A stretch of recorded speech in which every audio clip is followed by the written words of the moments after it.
What's up? What's up? What's up, everybody? Welcome back to, I believe, week 8, 7, 9. I don't know, 6, 7 of the God Squad. You're here with Keith Giles, the old white man whose mic is still muted, and the tattooed theologian Dylan Never Cruz, and myself, December Rose. I hope you guys have been enjoying all this wonderful news that's been in the news, but if you haven't, we're going to talk about it. Thank you for tuning in once again to the God Squad, where we deal with faith, politics, and sanity. So I'm December Rose, author and spoken word artist with Quiet Publishing. I have a book called The Church Can Go to Hell, which you can get on Amazon. And you two fine gentlemen, introduce yourselves, reintroduce yourselves to some and introduce yourselves to others. Yeah, I'm Keith Giles. I'm one of the co-hosts here. I'm the old white man, and I'm an author of several books. The Jesus Son series. I have a book, The Gospel of Thomas, that's doing really well. I have a poetry book that just came out, Winter Moon and Coffee Stain, that's doing really good. If you like that kind of stuff, and glad to be here. By the way, it's episode 9. This is episode 9. Oh, I was right. 9. Okay. Number 9. And I'm Dylan Neighbor Cruz. I am also an author of multiple books, and you can find those on Amazon. I blog at tattooedtheologian.com, and I'm all over social media, being a rabble-rouser, theologically speaking. So that's who I am and what I do. Yeah. Well, y'all already know what time it is. If you want to be a guest host with us, or you have some comment, you have a question, you want to stump the squad. We still haven't really had a good stump the squad yet about, if you have a biblical, a theological theological and you want to know what we think, or you're having trouble on your deconstruction journey and you want some questions, you have some questions about that. If you got something that, you're dealing with, give us, jump on and ask the question. You could also just post the question and we'll try to address it in the comments. So you should see a link up there at some point where you can get on the show. Now, listen, if you come on the show, be ready with your question or your comment and be ready to tell the producer generally what that question or comment is. You can't just hang out backstage, okay? You can't get a backstage pass and just hang out back here. Yes. You do have to be ready to say something. Yes. Have a question ready, please. Yes. So you will get booted. And also enable your microphone and your camera on your phone or laptop to give it access to StreamYard so that we could talk to you and hear you and see you. If you want to be seen, you can just talk. If you don't have to enable your camera if you don't want to. That's right. Yeah. That's right. And remember to like, share, post, comment, rate us, all that other good kind of stuff. I mean, if you like us, if you don't like us, you don't have to rate us. That's right. You ain't got to do it. But if you do, we appreciate them 4.5, 5 stars and all that good stuff like that. So anyway, listen, what's been going on, y'all? It's been some crazy stuff going on this past week, as per usual, right? Mm-hmm. One of the biggest things that happened is we just wrapped up the DNC conference, which we covered live. We did a live watch party for that. We're not going to spend too much time on it because the way our news cycle is, like, that feels like a month ago, even though it was last week. But what's your remarks as far as how that went down? I guess I'll say it was night and day from the RNC. I also, look, someone shared an interesting statistic that there were no porn sites that servers were crashing during the DNC. I saw that. Did that actually happen during the RNC? It happened in the RNC. The Grindr gay hookup site. That's right. That's what it was. The Grindr gay hookup site. That really happened. Yes, the servers crashed. Multiple times. Multiple times, yes, during the week. But for some reason, it didn't happen during the DNC. Lindsey Graham was probably solely anyway, Madam Graham. Yeah. What about you, Dylan? What do you think? Well, I wrote about it in the days following, and there was a decided shift in tone, or shift's not the right word, but a contrast in tone between that and the RNC. Not only just the people didn't seem enthusiastic, except when they were being xenophobic at the RNC, whereas there was a lot of enthusiasm and there were a lot of great mic drop moments. Yeah. But the major criticism that I have, and it's a big one, is that they did not allow a Palestinian American to speak when they gave the floor to hostage families. And there were hostage family members saying, you need to let Palestinian Americans speak, particularly this one elected official from Georgia named Ruel Roman. I don't know. I hope I'm saying her last name right. I've never heard it said, but it's Romman. She is a state representative in Georgia. She is a Palestinian American. She had all of her speeches vetted by the DNC, and they still did not let her speak. And that is an egregious error on the part of the Harris Walls campaign and the people at the DNC. And so anybody that's ever read anything that I've written should know that I am an equal opportunity critic. If you are doing some fucked up stuff, I'm going to point it out. And that was fucked up. That said, we need to elect Kamala Harris and Tim Walz, because it will be exponentially worse for Gaza and Palestine with Trump in office. So that's the caveat there.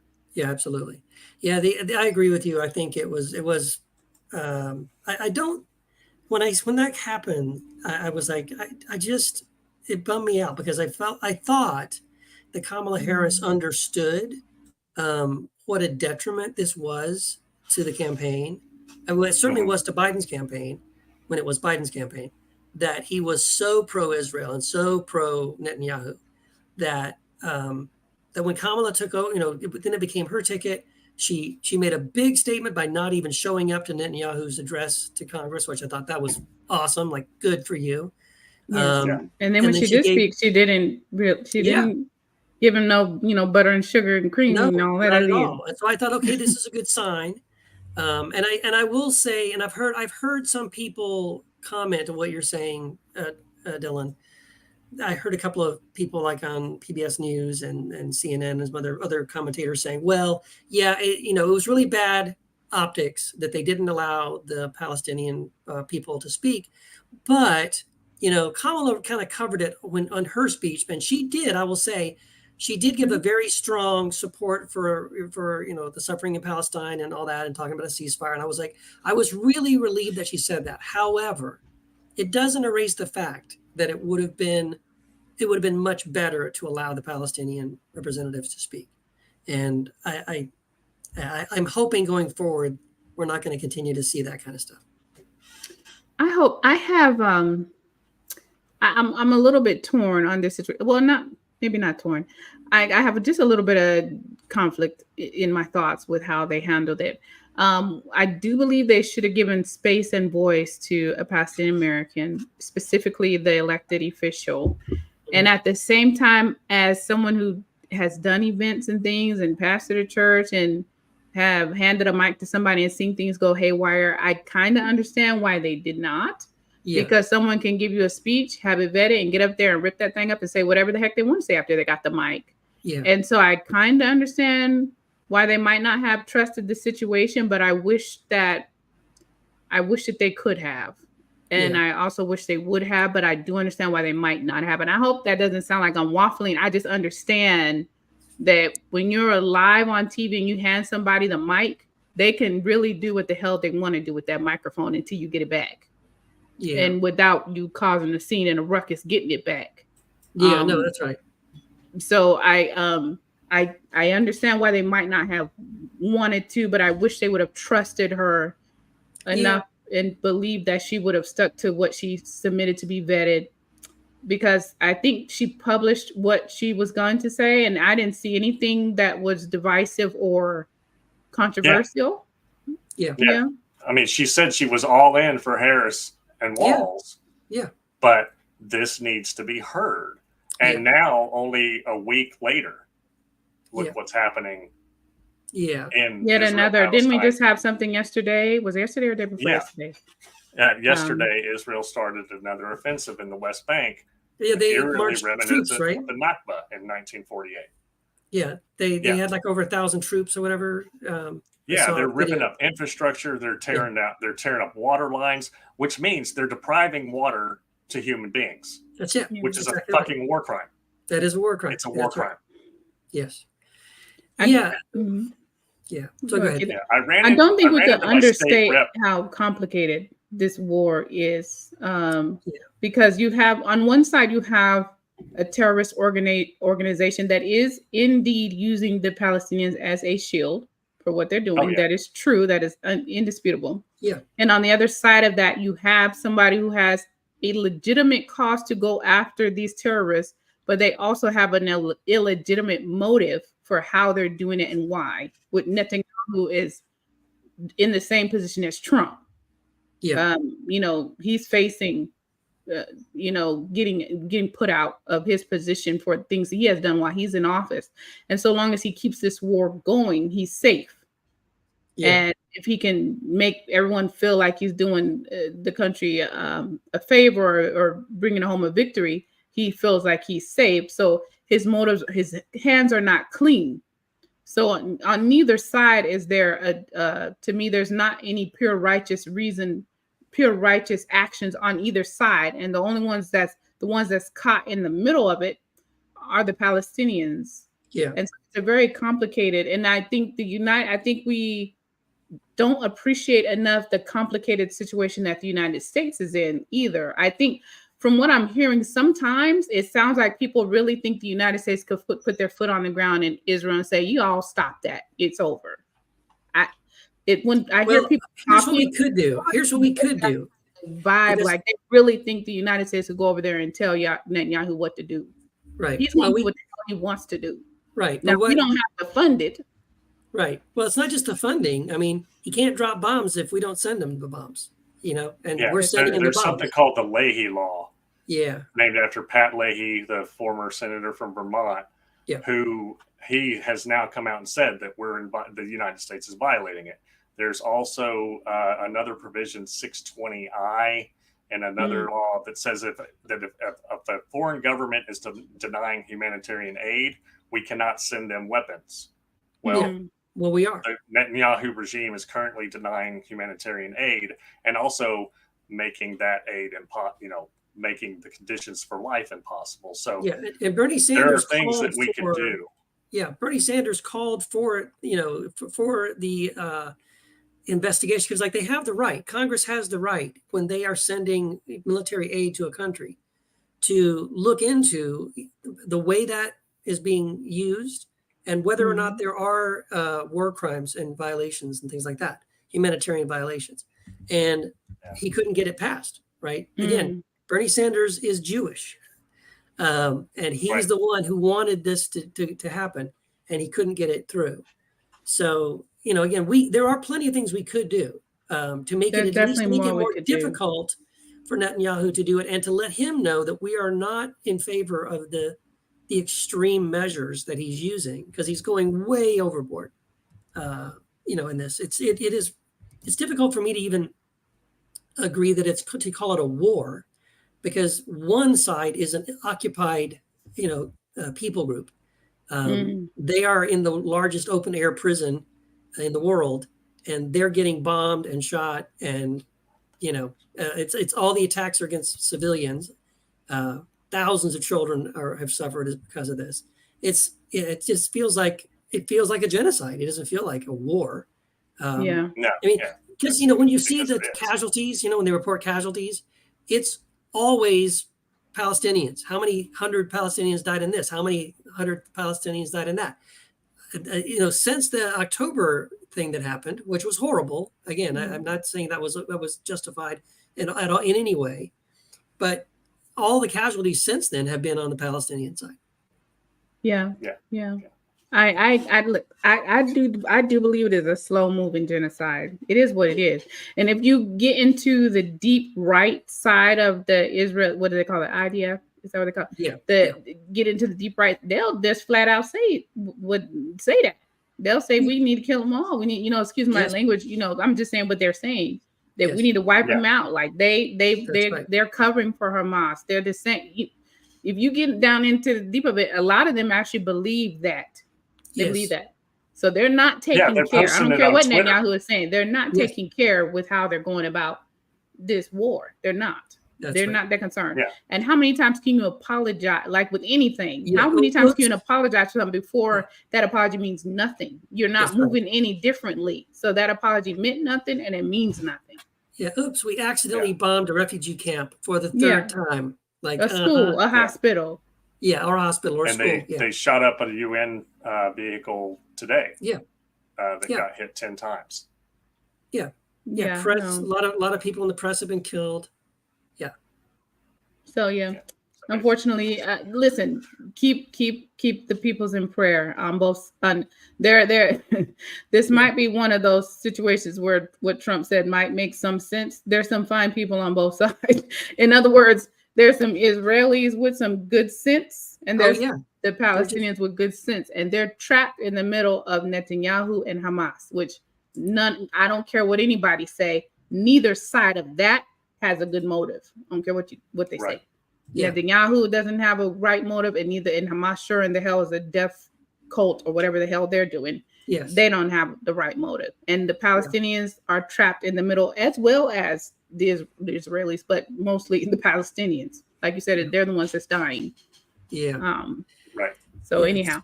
Bad situation. Yeah. And then Arlington. Go ahead. Arlington. I'm sorry, Keith. No, I was going to say the same thing. So the Arlington, what do we call this? Another kerfluffle with Trump. But it's not just that he was rude. It's not just that one of his people pushed somebody and there was a physical altercation. This is actually a violation of the Hatch Act, and it's against the law. And the story that when I was reading up on it today, it's getting worse and worse. It just gets worse the more it's unfolding. The story goes on. So if you don't know what happened, right? Trump has a photo op basically at Arlington Cemetery, that is not what it's for. They flat out tell you that. There's signs everywhere. His team was sent emails and they were told not to come, but if they were going to come, not to bring cameras and not to use this as a photo opportunity.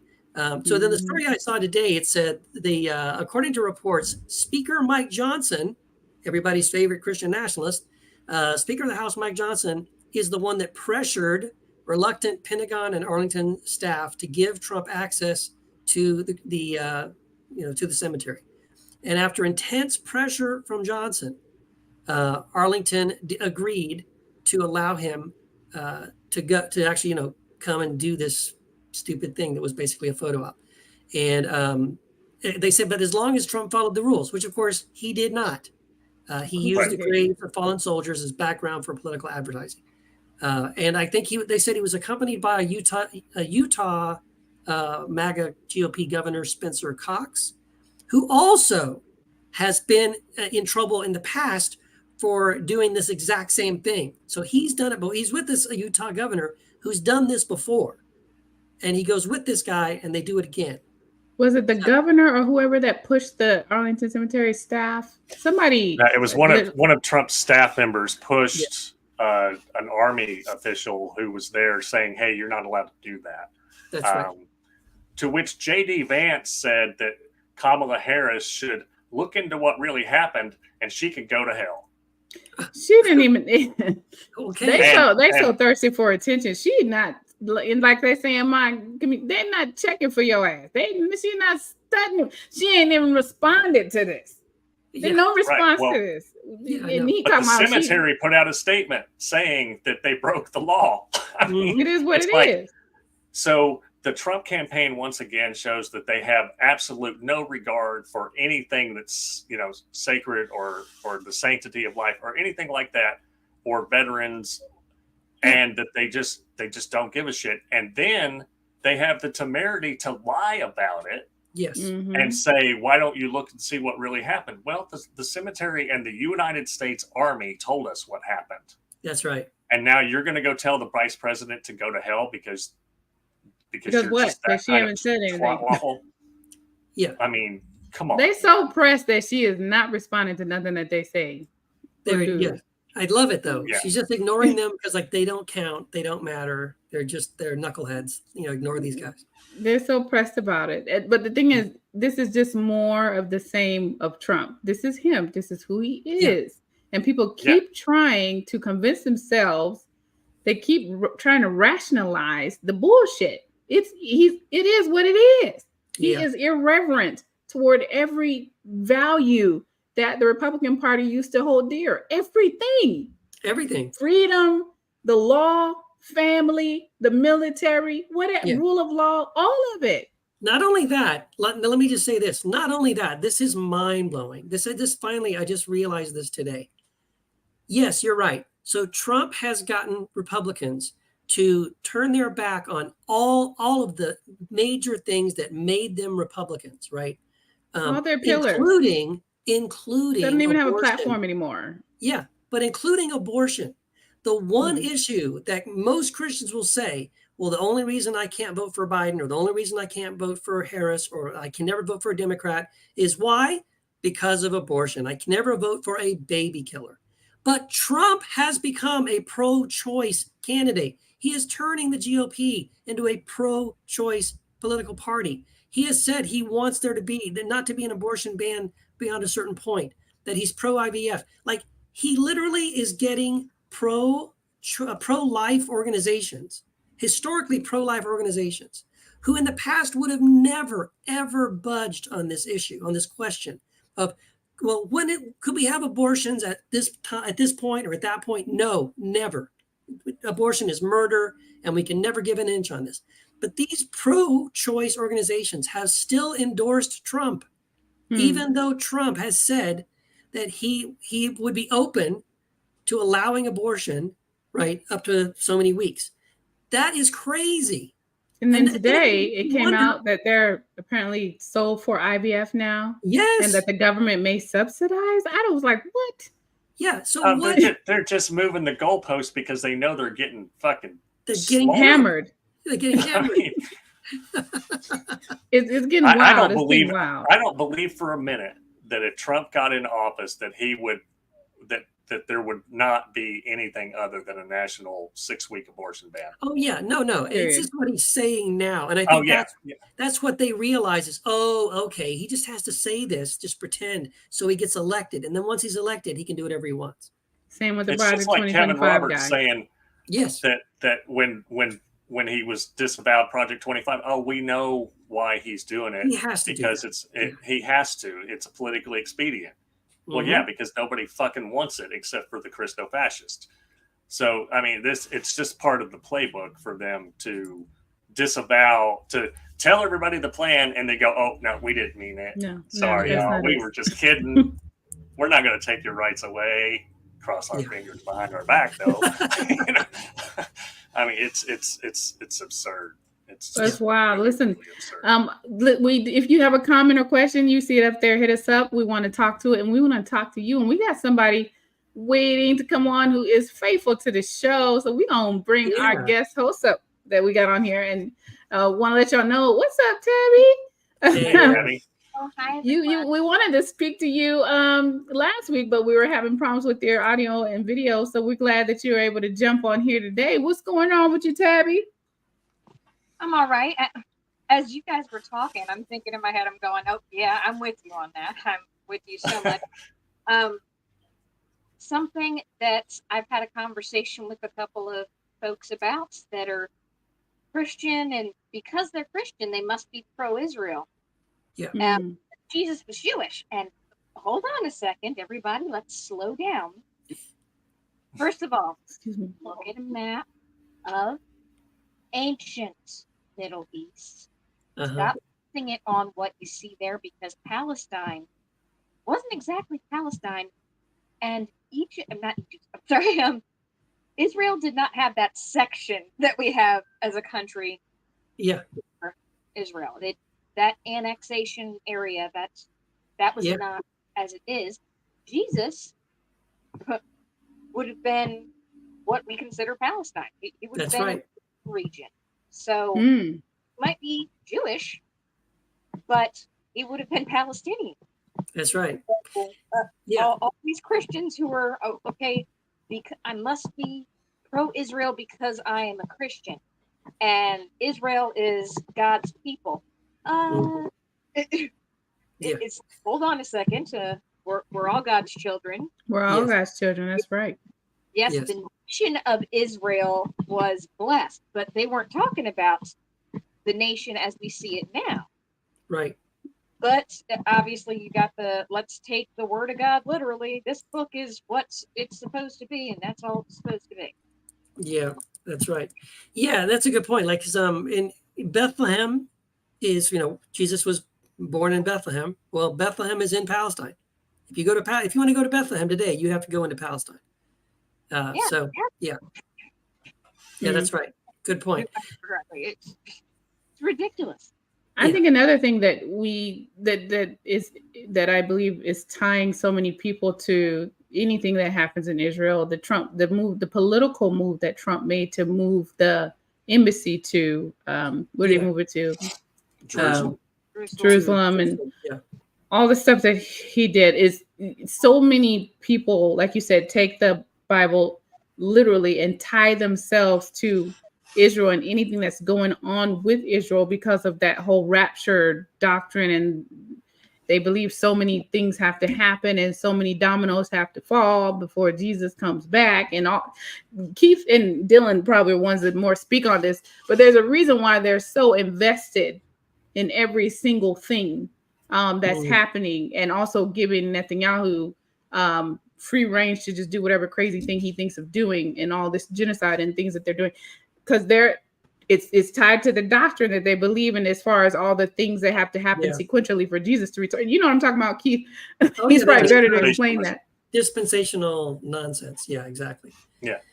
My stepmother is that way. She has that focus of, well, this is happening because fulfillment of prophecy and this and that.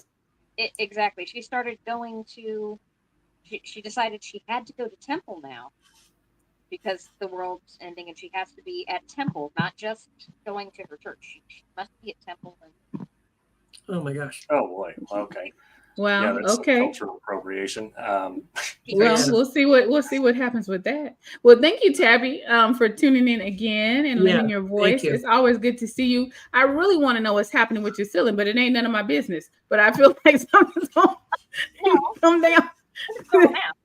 That's actually stickers.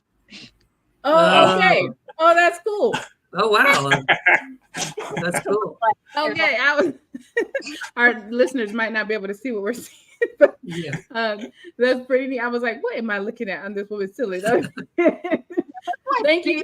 Sky. December sky. Why it's daylight sky. It's a daylight sky. It looks like the sky breaking in. Yeah, that's great. Pretty cool. Well, thank you, Tabby, for always being faithful, listening, tuning in, and having some comments to say. We love that you contribute. And I want to invite other people to contribute. Did you have something else, Tabby? I'm sorry. Yeah, I had another question for, obviously, some of y'all know the Bible real well. Okay. With no offense to anybody else. I'm just saying, in general, I'm sure we got, some well-read folks. Obviously, in some of the states, they're trying to get us studying the Bible in the classroom, or being taught the Bible in the classroom. Mm-hmm. The irony, of course, being that some of these places, because of its content, the Bible itself, if it were any other book, would be banned. Yes. Yeah. Yeah. Oh, yeah. Because it has incest, it has rape. Yeah, it has all kinds of some pornographic type stuff in there. Exactly. Songs of Solomon is very spicy. My go-to is the psalm where it begins with, "Happy is the one who dashes infants' heads against rocks." That's right. Yeah, teachers, explain that one to. Yeah, that's fun. Poetry. Yeah. Right. Yeah. I also go to church now, and we read the Psalms. I keep waiting for that one to come up. Uh-huh. That one, they ain't gonna read that one. Oh, it's probably not in the lectionary for a reason. I'm sure it's skipped. Yeah, leave that one out. I've talked to Chris about that. He's like, yeah, I don't think we ever have. Yeah, that's weird.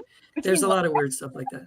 Daughters. We did a segment on John Fugelsang's Tell Me Everything called Batshit Bible Moments, Bible Stories or something, and we're gonna have to do that on this show. We're gonna have to do another one because there is some crazy stories and accounts and testimonials in the scriptures. You're right. That book, if it was a book by any other name, would be banned in the libraries and classrooms in all these states that are doing book bans. It would definitely be banned for the sexual content alone, it would be banned, and the violence. It would be banned most certainly. Thank you, Tabby. We got to move on with the show. Yeah. Thank you for the question. Thank you for the comment. Thank you for your faithful listenership and viewership. We love Tabby Asbury over here, y'all. We love Tabby over here. Thank you. All right, now listen. We got some fundamentalist fuckwittery going on in the world. There's always something going on in the world, and Dylan Never Cruz is the homie that's going to tell us who we need to be watching out for this week. What you got for us, Dylan? I tell you what, I cannot wait for the day when this segment can be forever put to bed, because the fundamentalist fuckwittery is no more. But today is not that day, unfortunately. That day is not coming. That day is you not need to go to yet. temple with Tabby Mama and wait on the Lord. Yeah. So this week, the fundamentalist fuckwittery is brought to you by pastor and fundamentalist fuckwit Doug Wilson. I forgot his name for a second. Doug Wilson in Moscow, Idaho. And Matt, if you could bring up that video, the first clip, real quick. So Doug Wilson has a very big reach. He has started a college. He has helped found the Christian classical education movement, and there are something like 200 accredited schools that are under the umbrella of what he's been doing. He started a Christian college that is apparently accredited and all this stuff. And he started his own denomination of what was it? The Evangelical Reformed something or another. So, but recently this summer, he was invited by Charlie Kirk, who is a white supremacist Trump supporter and the founder of Turning Point USA, to speak. So if you could go ahead and cue that up or hit play. Not only does God turn the hearts of kings, but he also turns the heads of former presidents at just the right moment.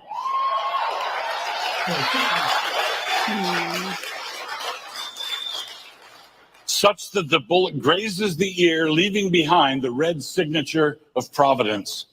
This was not an example of God lurching forward to intervene in our affairs, but rather an instance of God showing us the steadiness of his hand. I'm not here remarking on the greatness of Donald Trump, but rather on the greatness of God. Okay, that's good. So that's not going to be the worst thing that you hear about Doug Wilson today, because we're going to play another clip. But he is an extreme Calvinist, so he does think that God is a divine puppet master and all that stuff, and so that Donald Trump got missed, but the guy that got killed, sucks. The fire. The fire chief. And in that clip, I watched way more Doug Wilson today than is healthy for any human being. He kept talking about how good God is. But God is good. When I was in seminary and we had a theodicy class, and we put God on trial for stuff like that. Yeah. And God lost. God was guilty. So that kind of God is not the kind of God I believe in. Okay, Matt, if you could cue that second clip now. Okay, go ahead. Not only has this Christian nationalism thing been done before, it has been done in America before. Can you turn it up a little bit? Not be Christian America. If we succeed, this will be Christian America 2.0.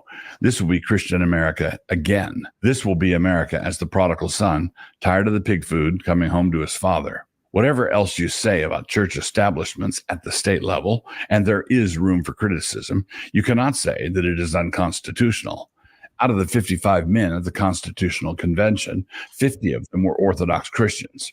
In one survey of the political literature of the founding era, it was determined that the Apostle Paul was quoted at the same level as were Montesquieu and Blackstone, and Deuteronomy was quoted twice as much as John Locke was. Driesbach, Reading the Bible of the Founding Fathers, page 66. Okay, you can stop that. So I watched a webinar about the NAR, and they also talked about Christian Reconstructionism last week.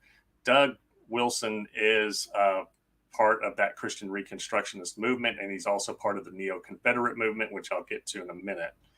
And they talked about that whole thing where he just said the literature of the time. Most of that was sermons.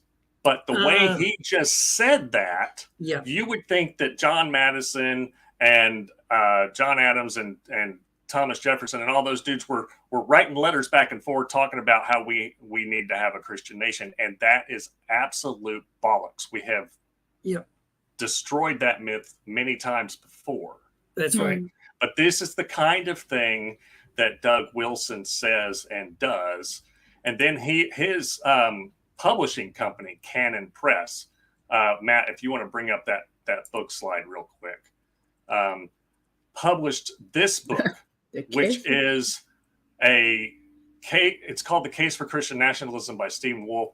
And this guy blocked me on Twitter when I pointed out that he was a racist, because he calls for a white ethno-state based on Christianity.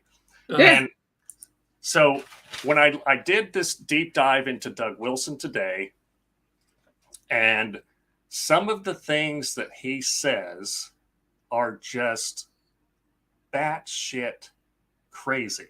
I want to read a couple of them. One, if neither parent believes in Jesus, then their children are foul, unclean. Wow. Yeah.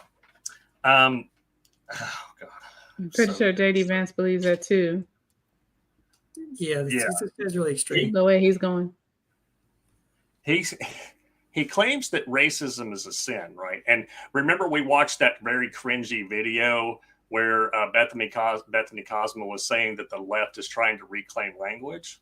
Well, when I read Doug Wilson's words and the fact that he is a neo-Confederate apologist, and then he says that racism is a sin, but then he says really, really racist things like white people should thank God for white privilege, and on Thanksgiving should hold up a fork full of white meat and praise God for the white privilege that we know about and the white privilege that we don't know about, and that black babies should just go grow where they're planted.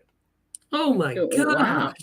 Right. So white babies should grow where they're planted, which is with the white privilege and all that stuff. And then the black babies should just go grow where they're planted.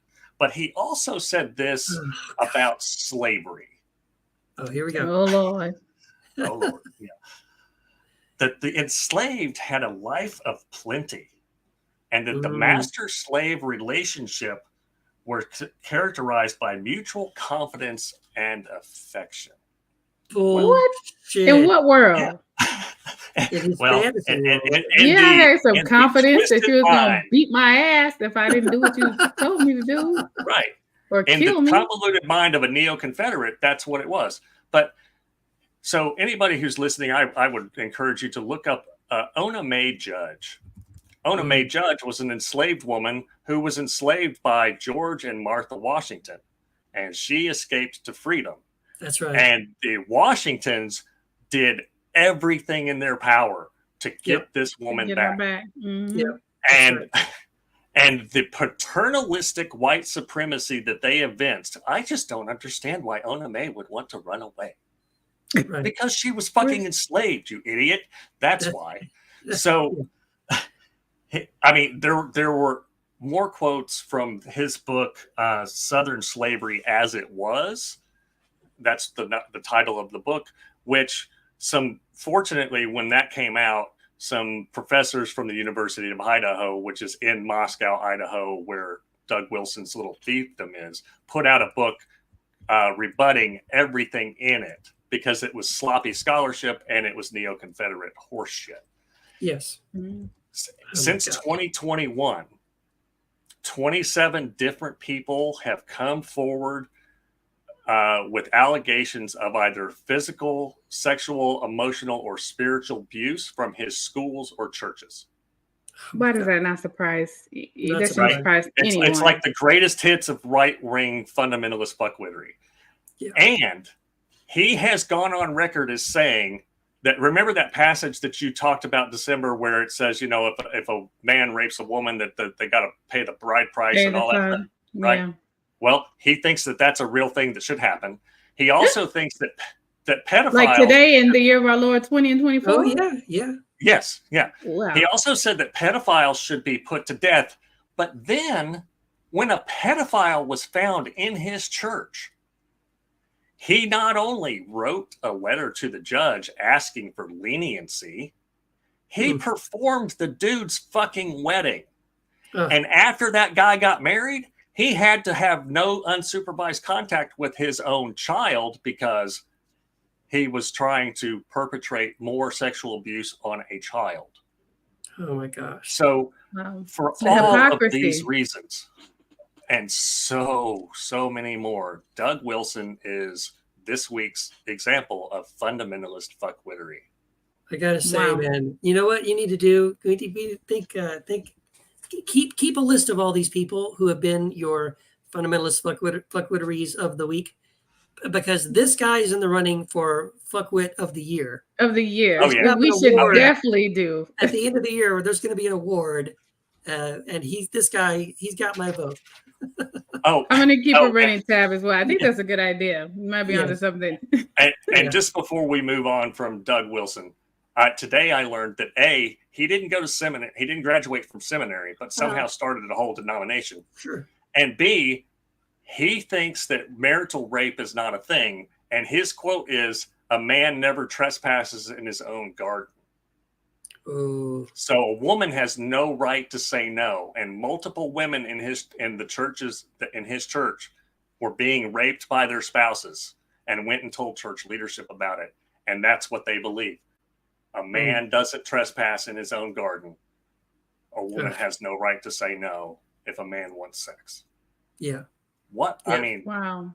That's horrible. And these people claim, I bet you don't. How you gonna quote somebody you haven't fashioned your life after? These people don't care about Jesus. No. They don't care about Jesus. No. They use Jesus like they use everything else. They use Jesus like they use abortion, like they use the word freedom, like they throw around any other of this, the Second Amendment, any of this stuff. Yeah. It's just a tool. But think of all the kids that are being homeschooled and they're getting their indoctrinated with Canon and Press. And they talk especially about the girls indoctrinating people. Yeah. It's scary. It's because you're basically being told your voice has no value. Your body is not your own. You cannot make your own decisions. Yeah. You know what I'm saying? That's what you're being taught. And they're very selective with their death penalty stuff. Because that guy that I mentioned that he married, and he wasn't even the only one that he wrote to a judge to try to get leniency for, who had done horrible things to children under 10 years old. Oh my gosh. Yes. It's really scary. So why isn't that stochastic terrorist Chaya Rychik going after this motherfucker? Wow. Yeah. And there's, again, these are the people that also will talk about how we have to protect the children. They're so pro-life. We're pro-life and we have to protect the children. And that's why we can't have drag queens. You don't care about children. You don't care about protecting children. You can't have a drag queen reading out, but you can have a pedophile youth pastor. Yeah, exactly. Right. That's okay. Exactly. That's okay. Yeah. You know what I'm saying? I don't. It's wild. It's wild. These people are not new. What they're doing is not necessarily new. We're just in a new era where everything is so public, everything is so social and posted. That we're just finding out more of the wickedness that is going on behind the scenes. But there's nothing new under the sun, baby. There's nothing new under the sun. And for as much as it's uncovered and revealed, there's probably 3 or 4 or 5, 10 times more that's being done behind closed doors and in secret and undercover. And that is sad to know. It is so disheartening to know that there's some woman sitting in a congregation in a service somewhere being abused and having their abuser affirmed, but not them. It's so heartbreaking to know that there's some young lady that is already probably feeling depressed, questioning herself, questioning her purpose, feeling some kind of way about her body, being told that, baby, your body is not yours. I don't care if you get raped, you're going to have that baby. If you get married and get raped, that's part of your duties too. You don't deserve it. I cannot imagine. As bad as that sounds, there's women that have it worse. I did earlier this week. I saw something where it was I don't know if it's ISIS or the Taliban or whoever these crazy kooks are over there, have now put in vice laws where women cannot show their face at all or their voice. Yes. Now they have to completely cover their entire face. Yes, everything has to be totally their covered. Voice cannot be heard in the public or something like that. And I'm like, how do you go shopping? What are you even doing? Like, isn't it funny how all these righteous laws or whatever they're called, or laws to keep people from being intimidated, they all always fall on the back of women. Yeah, it's always women. And it doesn't matter what religion it is. It doesn't matter what country. It always falls on the back of women. We don't have any laws that legislate men getting women pregnant. You can run around dropping babies everywhere. You can run around and rape people if that's what you want to do. You know what I'm saying? It is against the law, but if you get her pregnant, I guess the Republicans think she has to keep it. You could change her life forever, and she has no choice over the matter. You know what I'm saying? Wilson doesn't think it should be against the law. He just thinks that the rapist should go pay a bride price to the dad, and that the raped woman has to then marry that man. Does this man have any daughters? Does he have any daughters of his own? He does. He's apparently got 2. So my redemption and my justice for being raped is me now being kidnapped for the rest of my life. Yeah. To live with your rapist forever. To sleep with the rapist forever. Cook him food, clean his clothes, and raise the kid. And let him ravage my garden whenever he sees fit. That's right, because it's his garden. This is his garden. He can't trespass. He trespassed the first time, but he paid for that. So now he can trespass forever. Yeah. It's so horrible. I do not understand people like that guy. I mean, dude. It's just bonkers. That's pretty extreme. That is very extreme. That's very extreme. Oh, and they're trying to market him as a moderate Christian nationalist now. Oh boy, if he's moderate, he's a moderate Christian nationalist. There's nothing moderate about that. The moderate and Christian nationalism don't even belong in the same sentence. No, there's nothing moderate about the word concept Christian nationalism. And there's nothing Christian about it either. It's just nationalism. No. Right. Didn't that start with what's his name, Constantine and something like that? Ain't nothing moderate, modern, or any other kind of thing about that. Anyhow, look, we gotta move along. It's already 8:50, y'all. Listen. Yeah, and I got something to talk about anyway. Look, I want to talk about this motherfucker that I'm gonna talk about today. The TMF of the week. This motherfucker this week is none other than the apocalyptic white ghost riding the white pale horse, Ann Coulter. I'm gonna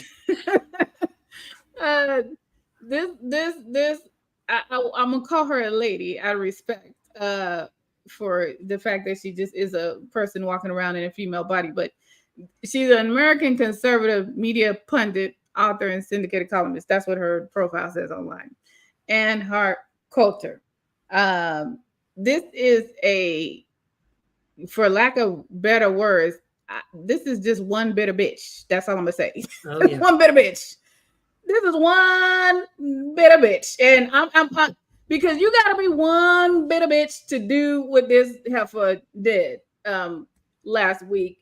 And that's all I'm gonna say about that. Till you see the video, and many of you might have seen the blowback that she got over the past week about it. So during the DNC, this video is more about what she did versus what she did versus what actually happened. So if you didn't watch the DNC, you're probably just, the outlier who did not see. But if you did, you might have saw what I thought as a mother was such a just as a parent, was such a beautiful moment when Governor Tim Walz gave a shout out to his family and told his family, you're my whole world. And his son was so overwhelmed with pride and joy that he was just bawling. He was like, that's my dad. When I saw that as a mom, that's not even my baby. And that made me cry. I cry almost every time I see that. It was beautiful. It was just a beautiful moment. I was like, oh my, look at that baby. And I know he's 17 years old, but as a mom, I was like, look at that baby. And so it was just a beautiful moment to me as a mom. But this better bitch has something else to say. Anyways, go ahead and run the video. Michelle Obama, Anna Navarro, and other political figures are slamming Ann Coulter for mocking Gus Walz, the 17-year-old son of Democratic vice presidential nominee Tim Walz. During night 3 of the Democratic National Convention, Gus went viral for his emotional reaction during his father's speech on stage accepting the nomination for vice president. Hope, Gus, and Gwen, you are my entire world, and I love you. When the camera cut to them, tears were flooding down the kids' faces. Gus was so moved, he stood up and shouted repeatedly, "That's my dad." The moment quickly went viral as people began learning for the first time that the teenager has ADHD, a nonverbal learning disorder, and an anxiety disorder. However, Ann Coulter took the opportunity to instead mock Gus's emotional reaction and tweeted in a now-deleted post, "Talk about weird." Michelle Obama spoke out about the moment, writing on social media that she was touched to see Gus Walz's joy when his dad took the stage last night, and added, "Let's be a nation that embraces this kind of warmth and vulnerability, instead of making fun or mocking it. We could all use some of Gus's example in our own lives." Democratic National Convention host Anna Navarro shared a screenshot of the post with the caption writing, "You have to be a special kind of heartless mutant to attack a 17-year-old special needs kid, not involved in politics, for the simple act of expressing love for his father." She explained that Gus is neurodivergent, pointing out that children who struggle with disorders may have trouble regulating their emotions in a social setting. "I don't and won't attack Barron Trump. As far as I'm concerned, he's out of bounds. They need to leave Gus Walz the alone." For more on the story, head to thr.com. And for the latest entertainment news and updates. Listen. Yeah. You Anna Navarro is right. You do have to be some kind of mutant to see that and not have anything but pride yourself. Have anything but joy yourself. You don't even have to be a Democrat. You don't have to be in support of Kamala Harris. You don't have to be trying to get with nothing that was going on that night. But just to see a child so proud of his father that he is brought to tears, to have so much love for it. But she wouldn't know nothing about that, like Kendrick would say. You wouldn't know nothing about that, because you don't have any children and you're a bitter biatch. So but even people who don't have any children were like, "Oh my gosh, that was one of the best moments of the conference," because it was to have to have your child. To me, I think it would be any parent's dream to have their children to be that proud of them, where they're brought to the point of tears, to be comfortable, to have that kind of love for them. And there was people that were making fun of him, and then there are people saying, well, they didn't know that he was neurodivergent when they. That's not the fucking point. That's beside the point. Right. That's not even the point. Now, for those of you that don't know what that is, I'm just going to read a quick little blurb about what that is. It just means your brain functions differently. It could be from extreme to minor. There are neurodivergent people all around you at all times on different levels and different scales. You might be neurodivergent. You know what I'm saying? It's all around you at all times. But that is not the point. The point is, it wouldn't have mattered whether he was or wasn't what we like to call special needs, because a lot of the neurodivergent folks are brilliant and geniuses. So you never know which way that is going. But that's not the point. The point is, why would you fix yourself and your raggedy ass typing fingers to post on social media something negative about something so positive? Yeah. Only somebody who's got darkness in their soul could see that, and your response would be to post something negative to that. Only someone who doesn't understand what it means to have so much love, pride, and joy for another person that you cannot contain yourself would post something negative about that. I feel sorry for that heifer, just a little bit. Just a little bit. Because you need to go see a therapist if you thought that was okay. And you need to go see a therapist if you think that it's okay to be a bully as a grown-ass woman. Yeah, a grown-ass accomplished woman. Yeah. She's very accomplished. She ain't wanting for nothing except for maybe salvation and love and some she's a better bitch. She needs something. Something's missing. Okay, she might need a cat or something. You know what I'm saying? Yeah. A cat, a dog, a puppy. She needs something. A latte, I don't know. Because how can you see that and that's your response to it? I have a slide. I want you to put that picture up. And I want to say this too, real quick for parents. There's a reason why Gus, with his precious self, felt comfortable enough to even express himself. And I want to give a shout out to Governor Tim Walz and all the parents that provide safe, nurturing environments for their children to feel safe enough to express themselves. There's all kind of, there's this what's it called, machismo, or this male. Y'all saw the RNC. Y'all saw Hulk Hogan up there. Who else did they have up there? The WWE guy? Who I can't remember his name.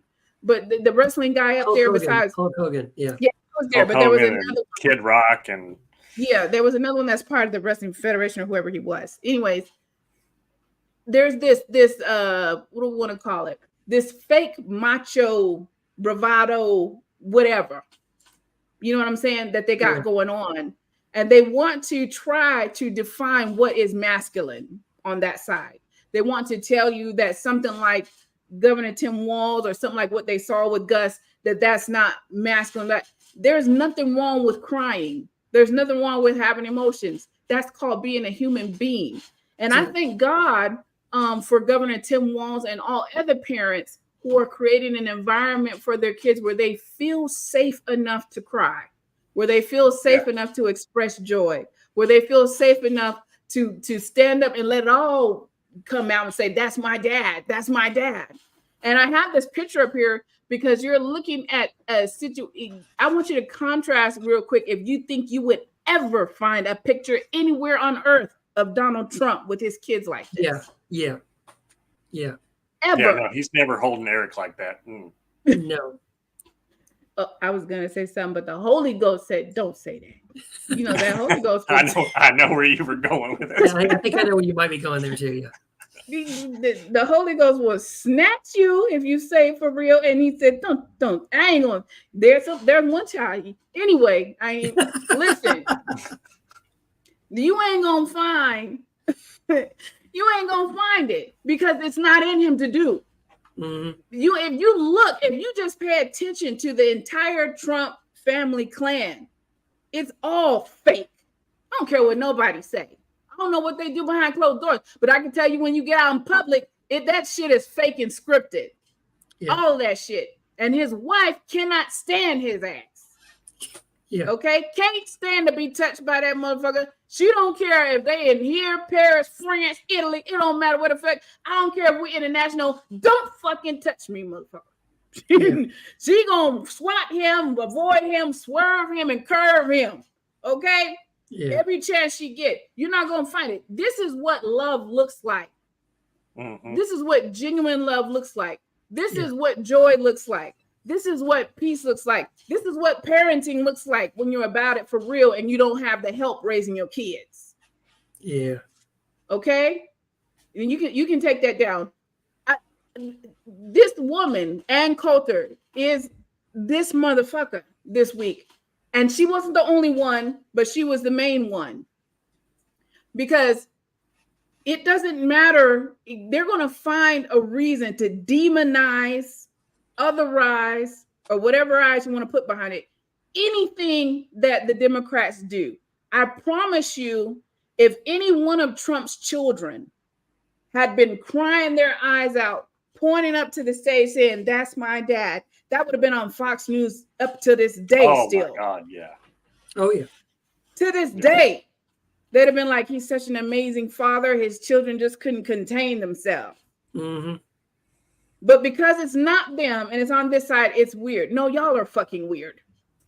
Yeah. You're weird. It is what the fuck it is. And you get weirder by the day. Every day is something new coming about J.D. Vance ass. Yeah. Every day is something new about that motherfucker coming out. Yeah. No, it's weird for a 50-something-year-old woman who's successful, grown in this earth, that has to have cousins, nieces, nephews, friends, or something with kids, that sees another child expressing so much love and joy for their father, and you think that's an opportunity for you to be a bully online. Not to their face, but you want to bully them on the international social media. No, that's fucking weird. And it's just not, it's not even just weird, it's wicked. And we're finding out the darkness of these people.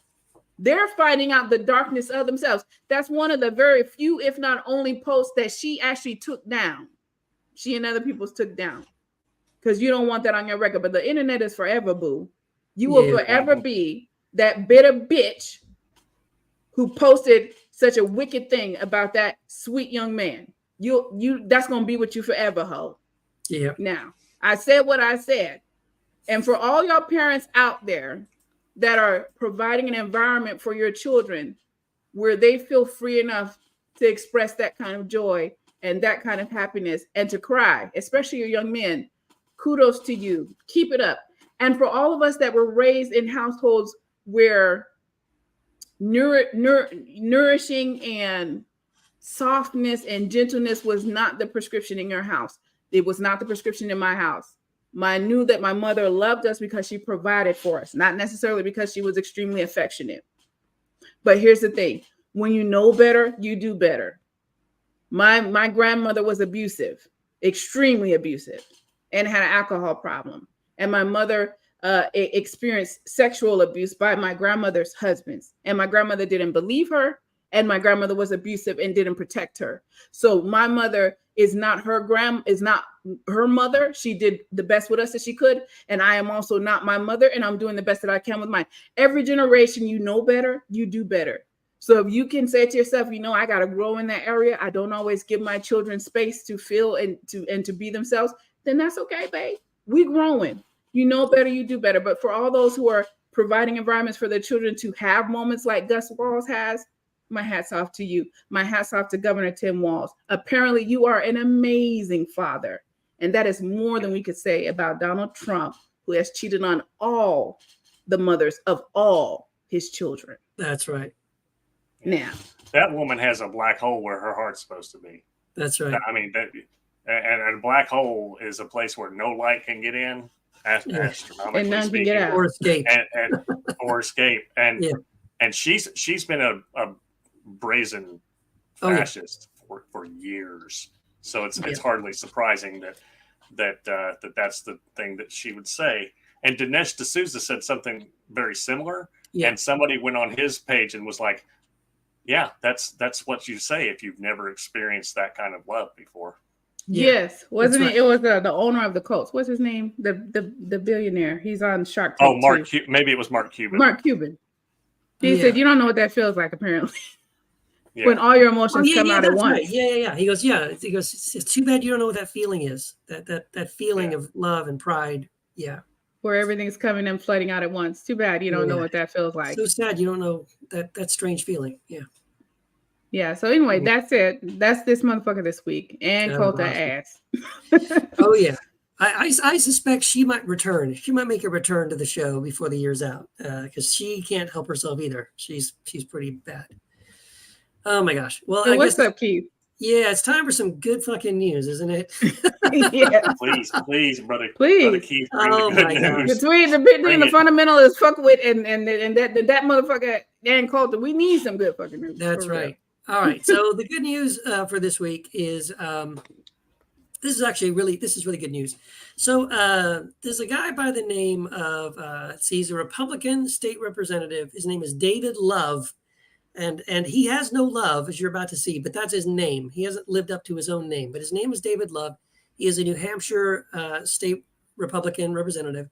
And apparently he decided that it was okay to defame these two young men, Robert Champion and a guy named Michael McMahon. And he, without any evidence, publicly called both of them pedophiles. They are drag queens. They both perform as drag queens, and he accused them both of pedophilia. He got very specific. He said that one of them was a convicted sex offender. That was Champion, and he accused McMahon, the other one. Sorry? He just made that up? Oh, yeah. Well, he claims that he had false information, that he was misled, that that he was given wrong information and he didn't chase it down, but it's too late. He said it. He accused them. He also accused McMahon of rubbing butts with children, which I don't even know what that means, but apparently that's what he said. Anyway, child and rubbed his butt with a child. Or he rubbed his butt on another kid's butt or something. Okay, we're gonna move on from that. That's weird. But look, it didn't happen. It's all bullshit. So both McMahon and Champion sued him for defamation and won their case. And so that's awesome. That's the good news. It says that the good news is GOP lawmaker falsely accused drag queens of pedophilia, and now he has to pay $200,000. That's $100,000 to each of them. And on top of that, he has to make a public apology to tell everybody, I lied and I made this up. That's beautiful. I think they should have added, sometimes they'll add a separate thing where the guy has to like wear a sign and walk around saying, like, yes. I'm a dumbass or something. I would have added that special thing. I would even have said, look, pay me $50,000. But I want you to have to walk around all day in like a chicken suit with a sign on you that says I'm a dumbass. That would be worth it. But anyway, that's your good news. This guy, he fucked around and he found out. He sure did. Well, this is what they do. Yeah. They equate anything that's outside of their heteronormative narrative as grooming and pedophilia when we know what grooming actually is and what it's not. That's right. And I'm glad that they hammered his ass. That is fantastic. Yes. How do you just wake up and decide you're gonna make up some shit about some people you don't even know? That's just the ridiculous part to me. That's insanity to me. Yeah. Yeah. And if you're gonna go around making claims and you're not going to chase down that sounded like he was just trying to cover his ass. This is propaganda. What is his relation to these two people at all? Are they just two people that's in his city, his town? How do you know them? Town. He was trying to pass legislation, which, by the way, more good news. I'm just trying to figure out how do we get here with them. So they were both drag queens. They were both performing, with children in libraries. And he was trying to pass a bill to make it illegal for that to happen. He wanted to outlaw drag queen library, story time, which, by the way, failed. But in the process of him trying to, make his case, he made these kinds of statements about these two men. And that's where, we drew the line. They both said, nope, we're going to lawyer up. And we're going to say what you just said is an absolute lie. That's defamation. And both of these guys said, if people I'm not a sex offender. One of the guys says, look, he called me a sex offender. And if I let that hang out there, I won't get hired. I can't get jobs. Right. That's going to affect the rest of my life. If people really believe that because this state senator said I'm a sex offender, I'm a sex offender, that's bullshit. Right. And who he is, I'm sure played a role in how much that settlement was too, because people are going to automatically assume he's telling the truth just based on the title and the position that he holds. And my whole thing about this whole drag queen reading thing is, if you don't want your kids to go, don't take them. It's not. Right. It's the whole thing with these Republicans and all this stuff is everything is about control. Everything is about control. Control what's happening with you. Control what's happening with your life. Control what's happening with your body, your family, your kids. Otherwise, mind your goddamn business. How complicated is that? How complicated? The library is open more than one day a week. That's right. If you want to take your kids to the library, go on a day where there's not a drag queen story hour and just shut your mouth. That's right. It's real simple. What did Governor Tim say? Mind your damn business. That's right. It's really that simple. And for those who've been following me for a while, I always say, love God, love people, and mind your business. It's not hard to do. As a matter of fact, you're going to expend less energy and be less stressed and less pressed if you really just mind your business. Oh, yes. And wash your motherfucking ass, too. Yes, definitely wash your ass. And pay your taxes, too, boo. But I'm just saying, what is it with them? It's about control. It's about control. All of it is about control. The book bans, the not having the drag queen reading hour, the banning abortion, the voting right now. I just saw something today where some of the Republican governors are getting real slick with purging voting rolls. Yeah. And they're purging new naturalized citizens. I don't know if y'all saw this. From the voting rolls. They're doing this thing where if you had a non-citizen voting registration prior, they're purging you. Well, that's stupid because that's required for the naturalization process. So every naturalized person has that previous status. So of course that's going to bring on lawsuits and this stuff. But you got to really be thinking, what is you already know how important this election is, starting not even this one. Let's go all the way back to when Obama won, because all this bullshit with the voting started when Obama won, where they're like, oh shit, these black and brown people done came out and voted. We gotta stop that. We gotta stop that. Yeah, we gotta put some literacy tests back in here. And we gotta stop that shit. Poll tax. Where all these motherfuckers come from? And then we had all this voter fraud shit that ain't never been a problem in this country ever. That's right. The fraud has been you trying to keep people from getting to the polls, keep people from voting. That's the fraud. The fraud was in the last presidential election. Democracy. Huh? What'd you say? The fraud was in the last presidential election when Trump had a bunch of fake electors and people in different states, right, set up to falsify voting records. That was voter fraud. That was Donald Trump, and that was the Republican Party. But again, even though they did that, we know that they did it. We have the evidence. We caught the people, and those people are still pending trial, many of them. But yet, these Republicans can still walk around with a straight face and tell the American people, we're the party that cares about voter fraud, and we want to stop voter fraud. You're the guys doing it. You're the ones that got caught in voter fraud. Red-handed. Red-handed. And right now, they're trying to prefix the certification process in certain states, especially Georgia. They're passing new laws and all kind of stuff, trying to figure out how not to certify the vote. That shit is crazy. It's all about control and manipulation and propaganda. That's what it's all about. Listen, I think we're getting ready to wrap up. I want you to know, not this coming Wednesday, but the following Wednesday, we're going to be back with John Fugelsang on Tell Me Everything on Progress Radio, right? On Wednesdays. No, that is next Wednesday. Is that this Wednesday? I was confused because I didn't know if it was the Wednesday after Labor Day or if it was the week after Labor Day. But I think it's next week. Okay. Next week? We should way, email Chris. you can hear us. If you don't hear us this coming Wednesday, you'll hear us the following Wednesday. That's right. God Squad every Wednesday at 10 o'clock Eastern Standard Time on Sirius Progress Radio 127 with John Fugelsang.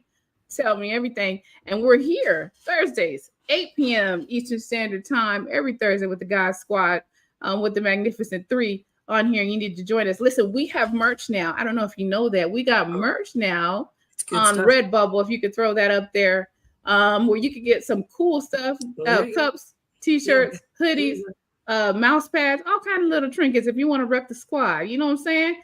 Go ahead and get you some merch.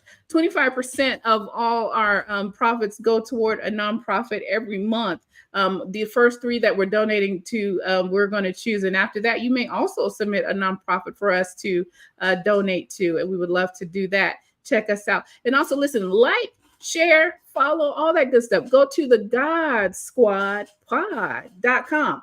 Okay?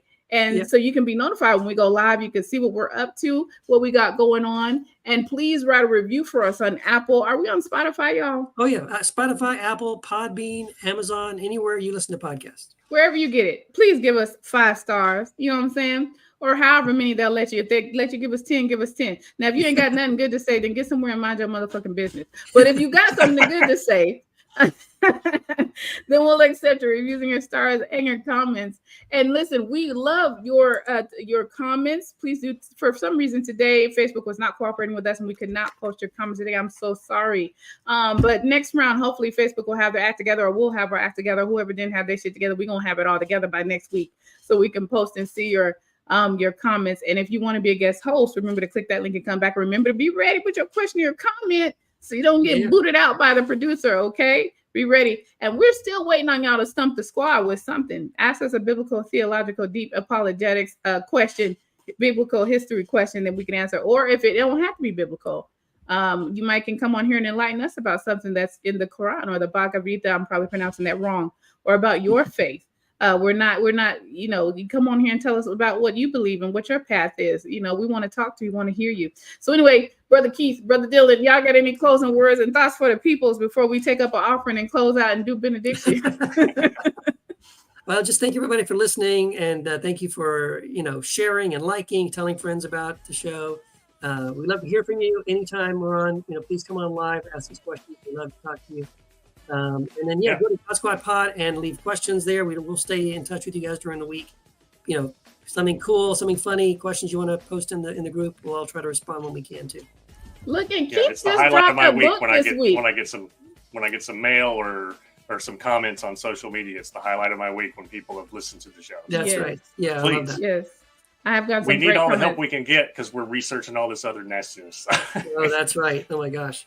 And y'all need to go pick up the book this week by my man Keith Giles, which is Winter thank you. Moon and Coffee Stain, Poems and Lyrics by Keith Giles. Dropped that book earlier this week. Or was it last week? But congratulations on that. And thank you to all our faithful listeners and viewers. Thank you so much. I love your messages too, as Dylan said. Yeah. All right. Listen, Thank we'll you, be guys. here next week. Hopefully Wednesday with John Fuga saying. If not, you will definitely be here Thursday. Tune in. Thank you for listening to the God Squad. Till next week. Yeah. Good night, everybody. Good night.